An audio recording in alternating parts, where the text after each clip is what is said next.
Pertanyaan yang pertama, apakah berdosa kita orang tua bila anak cucu sulit untuk disuruh sholat? Muru auladakum bisolah, suruh anakmu sembahyang wahum abna'u sab'a sinin, umur 7 tahun. Yang umur 7 tahun angkat tangan? Oh, tak ada. Umur 7 tahun suruh dia sembahyang. Kalau sholat umur 7 tahun, berarti baca surat pendeknya umur 5 tahun. Makanya ibu sambil memasak pagi, sambil memeras santan, sambil menggoreng nasi, Bismillahirrahmanirrahim, Alhamdulillahi Rabbil Alamin, Ar-Rahmanirrahim, Maliki Yaumiddin.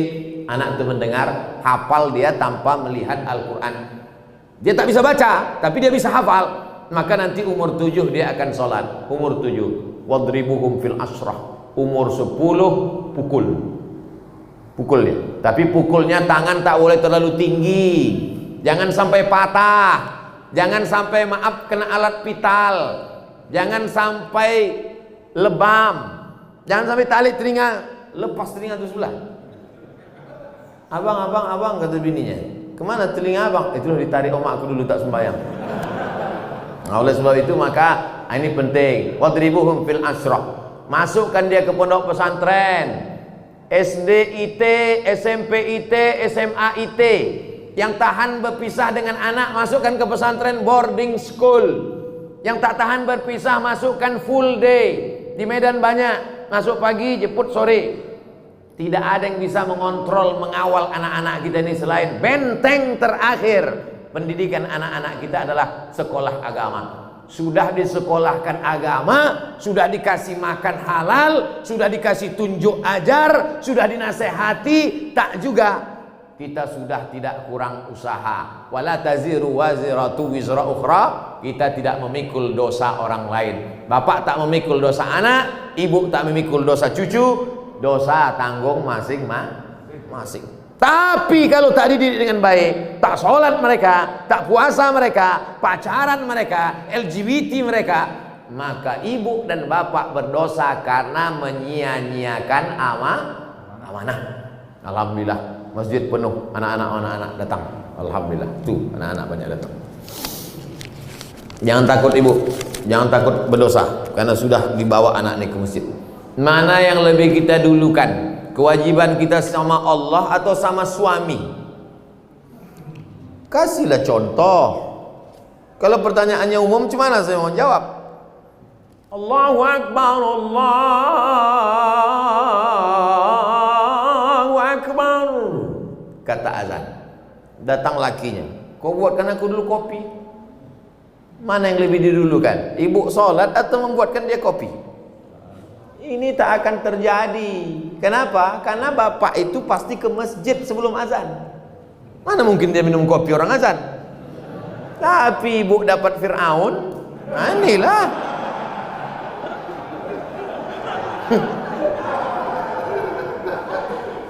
Taatlah kepada suami. Innama huwa jannatuki wa naruki. Suamimu itu bisa jadi surgamu, suamimu itu bisa jadi nerakamu. Kan itu yang selalu dihafal hadis oleh suami kan? Surga kau, sini. Suami yang bagaimana bang? Ibu mesti cerdas sikit. Kasih tahu dia suami yang ke masjid bang, dia ke masjid. Tapi ibu juga tak bisa menasihati bapak itu. Jangan mentang-mentang ibu udah pengajian pulang dari sini bang. Assalamualaikum. Nah, mudah-mudahan bapak yang belum ke masjid, amin. Tapi kalau ditengok ini bapak ini sama ibu ini orang-orang masjid semua, insyaallah. Kita doakan mudah-mudahan dapat hidayah. La ta'ata li makhluqin, itu kaedahnya. La ta'ata li makhluqin fi ma'siyatil khaliq. Tidak ada ketaatan kepada manusia kalau menyebabkan durhaka kepada Allah. Ibu disuruhnya misalnya buka jilbab. Aku tak suka lah nengok kau berjilbab, macam nenek-nenekku tengok. Coba kau buka jilbab itu, kau cat warna kau, rambut kau 3 warna merah kuning kelabu. Ibu tak mesti patuh, karena perbuatan itu melanggar syariat Islam. Taat dan patuh pada suami selama itu taat kepada Allah dan Rasulullah sallallahu alaihi wasallam. Kalau disuruhnya ibu pakai jilbab panjang, patuh. Kalau disuruhnya ibu ikut pengajian, bagus. Kalau disuruhnya ibu bersedekah, patuh. Tapi kalau disuruhnya melawan perintah Allah, la ta'ata. Itu kaidahnya. La ta'ata li makhluqin fi maksiatil khaliq. Tak ada ketaatan kepada makhluk kalau menyebabkan maksiat kepada Allah. Ustadz, apakah kita terlalu khawatir dengan virus COVID ini bisa merusak akidah kita, Pak Ustadz? Misalnya bapak saking takutnya kena penyakit paranoid, ketakutan tak tentu arah, itu tauhidnya sudah kena itu. Wa kadzalika ja'alnakum ummatan wasata, kami jadikan kalian umat yang pertengahan, tidak terlampau berani sampai nantang-nantang petantang petenteng, tidak pula terlampau takut, bukan ekstrim kanan, bukan ekstrim kiri, tapi pertengahan. Berserah diri kepada Allah, beribadah, ikut protokol, tetap ikuti, jangan terlalu terbawa oleh media. Yang namanya penyakit itu dari dulu sampai sekarang ada, dan tak semua orang yang kena COVID mati, dan tak semua yang mati itu kena COVID. Ada juga yang mati kena bersin. Berapa banyak orang tak sakit mati, menguap mati.